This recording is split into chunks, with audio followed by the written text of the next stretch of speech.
চলো, চলে আসলো ফাইনালি এই সময়টা।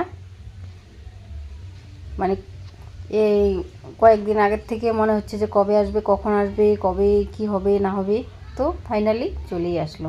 আর এই যে মধ্যেগাল সুন্দর সাদা পরি, আর ইসেটা পরে নেই, ওই যে পিছনের এই যে পাক সেটা যে থাকে ওটা কিন্তু পরে নেই, ও মনে হয় ভালো লাগে নাই, কি জানি, আমি আবার জিজ্ঞাসাও করি নাই কেন পরে নেই।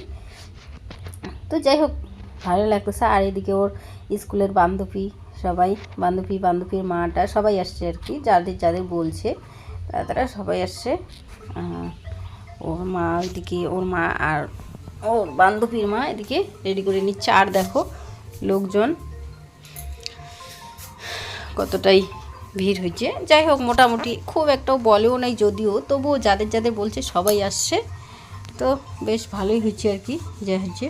তো দেখতে থাকো আর ওকে একটু আশীর্বাদ দিও, দূর থেকেই ভালোবাসা দিও, বড় হোক, সুস্থ সবল থাক, পড়াশোনা ভালো করে করুক, ঠিক আছে? এই আর কি, এর থেকে বেশি কিছু চাই না তোমাদের, এটাই। তারপরে এদিকে দেখো এই যে হাতে চাকু নিয়ে কেক কাটার জন্য একদম রেডি। তো কেক কাটা যাই হোক একটু ইসে হলো, এখন হচ্ছে ওর মা একটু আশীর্বাদ দিবে, ওর মা যা যা করার দরকার আর কি করবে। তো দেখতে থাকো, ভিডিওটা ভালো লাগলে পরে লাইক শেয়ার কমেন্ট করো, সাবস্ক্রাইব করে পাশে থেকো, ঠিক আছে?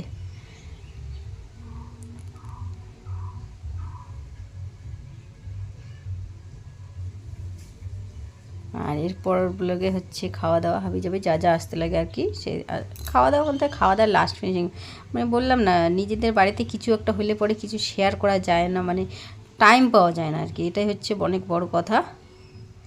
যাই হোক, যতটুকুই পারছি আমি চেষ্টা করছি, মেয়েকে বলছি করে দেওয়ার, কি করছে না করছে করব, যেটাই করছে শেয়ার ওটাই শেয়ার তোমাদেরকে করব। চলো আমি আমার ব্লগটা এখানেই শেষ করি।